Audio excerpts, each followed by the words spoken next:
বাইরে উদ্দাম বৃষ্টি, তার সাথে বিষাক্ত ঝড়, যেন তাদের আদিম উদ্দামতার ফনা তুলে আমাকে গিলতে ছুটে আসছে ক্রমাগত। একটা ছোট্ট ভাঙাচোরা কুঠুরিতে আমি বন্দি, সাথে আশেপাশে অস্থির অবস্থায় ঘুরঘুর করছে একটা ৩-৪ বছরের কন্যা শরীর। সে খুঁজছে আমার আশ্রয়, আমার ভরসা। আমার ৪ দেওয়ালের একটা দেওয়ালে আছে একটি মাত্র দেওয়াল আলমারি। ঘরে নেই কোনো খাবারের একটি দানাও, শুধু ওই দেওয়াল আলমারির দরজার পেছনে ছিল ৪টি শুকনো মুড়ি। ওই ছোট্ট শরীরটার একমাত্র ভরসা। হঠাৎ দেখি ওই আলমারির বন্ধ দরজার শক্ত শরীর ভেদ করে হু হু করে জলের স্রোত নেমে আসছে ঘরের মেঝেতে। নেই আর কিছুই অবশিষ্ট থাকলো না শরীরটাকে টিকিয়ে রাখার মতো। ওই ছোট্ট মুখটাতে কি দেব এখন? ছুটে গেলাম বাড়ির মালিকের কাছে। ও, আমি তো ভাড়াটে। এই অসময়ে ভাড়াটে মহিলাকে কেই বা সাহায্য করবে? তবে এগিয়ে এলেন বাড়ি মালিকের ভাই, আমাকে আশ্বস্ত করলেন। ঘটনাস্থল পর্যবেক্ষণের অছিলাতে প্রথমবার প্রবেশে সক্ষম হলেন আমার ওই কেবলমাত্র ৪টি দেওয়ালে ঘেরা কুঠুরিতে। কিছুক্ষণেই বেশ বুঝলাম সমস্যার সমাধানের উদ্দেশ্য তাঁর আগমনের কারণ নয়। বুঝতে পেরেই তৎক্ষণাৎ তাঁকে কৌশল প্রয়োগ করে দরজার বাইরে পাঠিয়ে দিতে চাইলাম। পাঠানোর প্রয়াস করতে থাকলাম ক্রমাগত, কিন্তু না, ততক্ষণে তিনি আমার কুঠুরিতে অজস্র দরজা তৈরি করে ফেলেছেন। দেখলাম আমার কুঠুরিতে আর কোনো দেওয়ালই অবশিষ্ট নেই, শুধুই দরজা আর দরজা।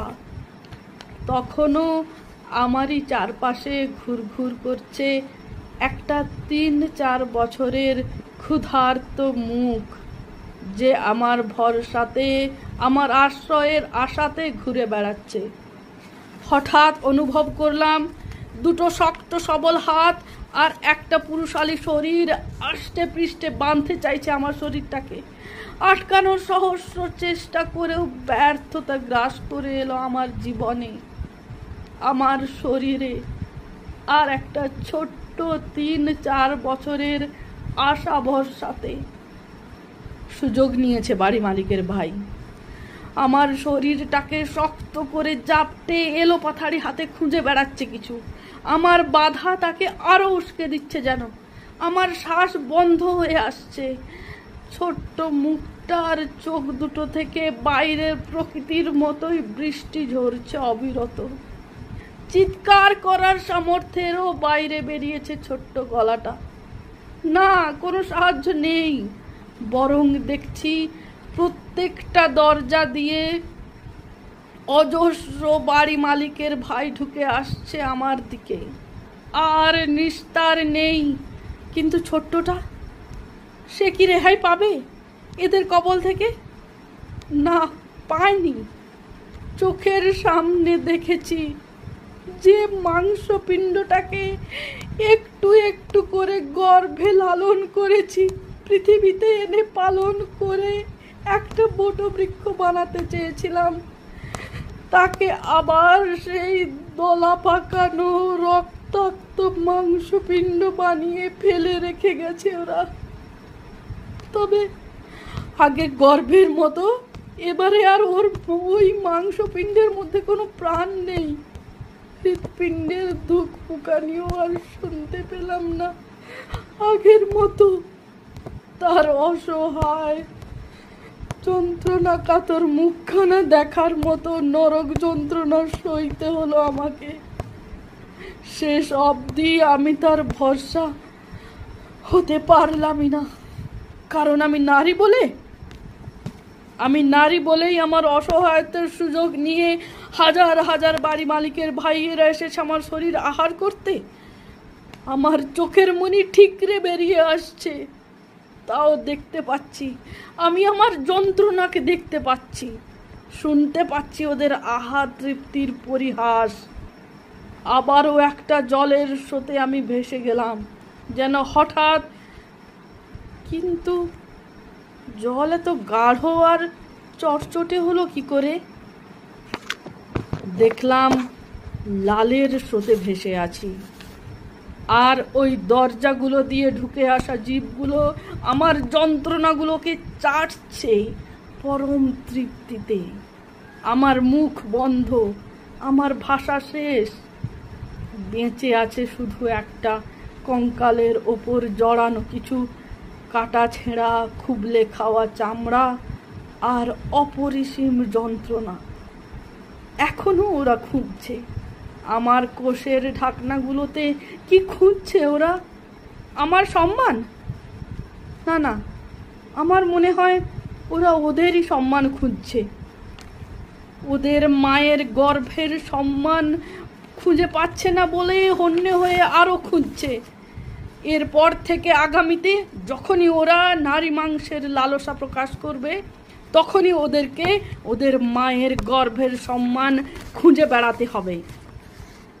আমার সম্মান এত ঠুনকো নয় যে আমি তাকে আমার মাংসপেশিতে গুঁজে রাখব। আমার শরীর নিক, নিক আমার জীবন, নিল আমার শিশুটার প্রাণও।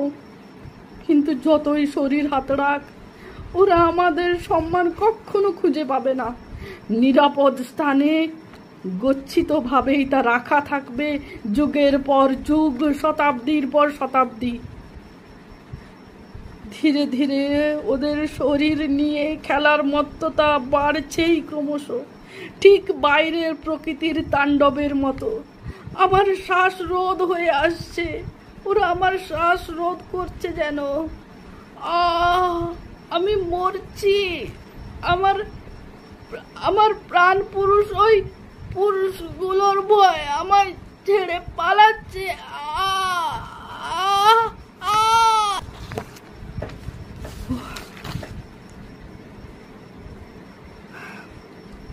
ঘাম দিয়ে শ্বাসরুদ্ধ অবস্থায় ঘুম ভাঙলো আমার। মাথা কাজ করা বন্ধ করে দিয়েছে একেবারে।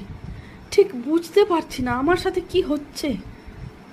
কিছুক্ষণ পর মস্তিষ্ক একটু কর্মক্ষম হতেই নিজের শরীরটার দিকে তাকালাম। না, দিব্যি ঠিক আছে। কোনো খুবলানো, তবড়ানো, ভাঙাচোরা কিছুই তো ওপর থেকে দেখা যাচ্ছে না, কিংবা বোঝাও যাচ্ছে না। যা আছে সেগুলো সবই ভেতরে গচ্ছিত আছে, যা কিনা ওপর থেকে অন্য কারোর চোখে পড়বেই না। থাক ওখানেই, থাকবেও ওখানেই, কোনো সুরাহা নেই বোধহয়। ছোট্টটা সুরক্ষিত তো? না, আশ্বস্ত হলাম। বাইরে কোনো শারীরিক ক্ষত নেই তারও। তবে মানসিক ক্ষতের তো আর পরিমাপ করতে পারবো না, তাই চেষ্টাও করলাম না। ওহ, তাহলে এতক্ষণ স্বপ্ন দেখেছি? আমরা নারী কিনা, তাই স্বপ্নেও শান্তি পাই না। পরিবারে শান্তি পাই না, সমাজে শান্তি পাই না। স্বপ্নেও পাওয়া কি উচিত? তবে ভয়, আতঙ্ক তাড়া করে 24 ঘন্টা, দিনের পর দিন, রাতের পর রাত। কোনো নিশ্চয়তা নেই জীবনের, যদিও থাকে তা যন্ত্রণার প্রবাহে আবদ্ধ। কে আমরা, আর কেনই বা আমরা আতঙ্কিত? আমরা কি তবে শুধুই আতঙ্কিত নারী শরীর? নমস্কার, এতক্ষণ স্বরচিত কবিতা পাঠ করে শোনালাম আমি খেয়া। কবিতার নাম ছিল আতঙ্ক।